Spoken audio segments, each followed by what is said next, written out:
सत्शास्त्र है। कभी भी कोई पुण्य करके पाप को नष्ट नहीं कर सकता। यहां सनत सुजात जी बोल रहे हैं, पाप का अलग हिसाब है, पुण्य का अलग हिसाब। अगर नष्ट करना है तो एक उपाय है, भगवान की शरण में हो जाओ, उनका नाम, उनका आश्रय, उनका चिंतन। अगर देहाभिमानी इस बात को नहीं मानता है तो अपने पाप।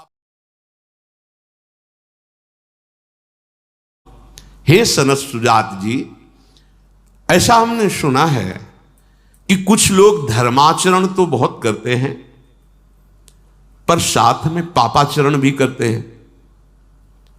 तो क्या धर्माचरण से पापाचरण नष्ट हो जाता है? सनत सुजात जी ने कहा, उभयमेव तत्रोपयुज्यते फलम धर्मस्यै वेतरस्य च।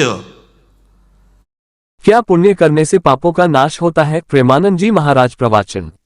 जानिए क्या पुण्य करने से पापों का नाश हो जाएगा। सद्गुरुदेव पूज्य श्री प्रेमानंद जी महाराज अपने अनमोल वचनों से नित्य हमें कृतार्थ कर रहे हैं। जहां प्रतिदिन दरबार में आए श्रद्धालु गुरुदेव से अपने प्रश्नों का उत्तर पाकर संतुष्ट होते हैं। प्रेमानंद जी महाराज प्रवचन। जानिए क्या पुण्य करने से आपके पापों का नाश हो जाएगा। ये प्रश्न महाराज धृतराष्ट्र ने सनत सुजात जी से किया था। भगवान आप ही एक ऐसा है जो सर्वज्ञ है और इसका ठीक से निर्णय कर सकते हैं। मनुष्य दो प्रकार के कर्म करता रहता है। बहुत बड़ा पापी हो तो भी उसमें कुछ पुण्य कर्म होते हैं। ऐसा कोई नहीं है इस सृष्टि में जिसमें एकदम से कोई गुण हो ही नहीं। और पाप पुण्य से यह मिश्रित शरीर बना हुआ है। अगर कोई संभाल ले गया और कुमति को नष्ट कर ले गया तो फिर सुमित पदवी यानी मोक्ष पदवी प्राप्त हो जाता है। फिर वह पाप पुण्य दोनों से ऊपर उठ जाता है। नहीं तो अक्सर देखा जाता है बड़े से बड़े गुणवान में भी कोई ना कोई दोष होता है और बड़े से बड़े दोषी में भी कोई गुण होता है। ये गुण दोष में सृष्टि की रचना हुई है।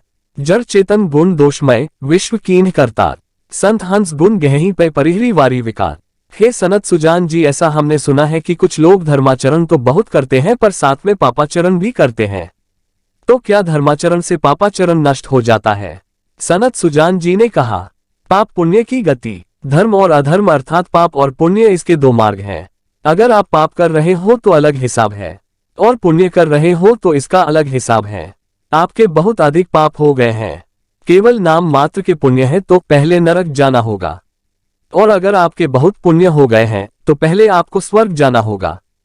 तो श्री सनत सुजात जी कहते हैं कि पुण्य के द्वारा पाप को नष्ट नहीं किया जा सकता, उसका अलग विभाग है जिसका आपको अलग फल मिलेगा। बस एकमात्र उपाय है जिससे पाप को नष्ट किया जा सकता है, वह है भगवान का भजन। जो विद्वान ये बात समझ जाता है ज्ञान द्वारा कि एकमात्र परमात्मा की शरण, परमात्मा का भजन ध्यान ही तुम्हारे पाप और पुण्य दोनों का नाश करके परम सुख, परम पद प्रदान करेगा। यह शास्त्रों में प्रचलित बात है। अगर जो ऐसी बात नहीं मानता तो वह देहा अभिमानी मनुष्य पुण्य और पाप दोनों का क्रमशः फल भोगता ही रहेगा। जब से सृष्टि रची गई तब से आज तक ये विधान चल रहा है। ये बात कभी भगवान के दर्शन न होने देगी। प्रेमानंद जी महाराज बताते हैं कि यही पाप पुण्य का क्रम है। इस प्रकार पुण्य बढ़ा तो स्वर्ग, पाप बढ़ा तो नरक। स्वर्ग और नरक दोनों स्थिर हैं, यह अविनाशी नहीं है। जब वहां पुण्य और पापों का विशेष भोग हो जाता है, कुछ बचा तो फिर वह क्रमानुसार, संस्कार अनुसार फिर वह पुनः पाप पुण्य एकत्रित करता है और फिर वह लोकों में जन्म मरण में फंस जाता है। हाँ, मनुष्य जन्म इसके लिए नहीं मिला है। इस चक्र से निकलने के लिए आसान उपाय है कि तत्वज्ञ महापुरुषों का संग, प्रभु का कीर्तन भजन, सत्य धर्म का पालन करना। शास्त्र प्रमाणित बातें हैं। दिव्यम वस्तु गोविंदम तुभ्यम। हे नाथ, आपकी वस्तु आपको समर्पित है। अभी तक अहंकार के कारण दुर्गति हुई है। हे नाथ, अब जो दुख सुख आएगा उसको सहूंगा। सब कुछ आप ही का दिया हुआ है, मेरा कुछ नहीं।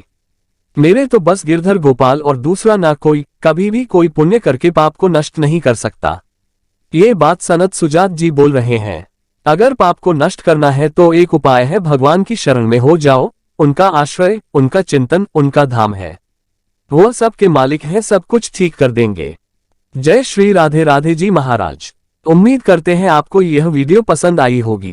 कृपया हमारे YouTube चैनल RK इंडियन कहानी को लाइक, शेयर, कमेंट और सब्सक्राइब जरूर करें और कमेंट में जय श्री राधे राधे जरूर लिखें जी। और वीडियो को अपने दोस्तों मित्रों के साथ जरूर शेयर करें।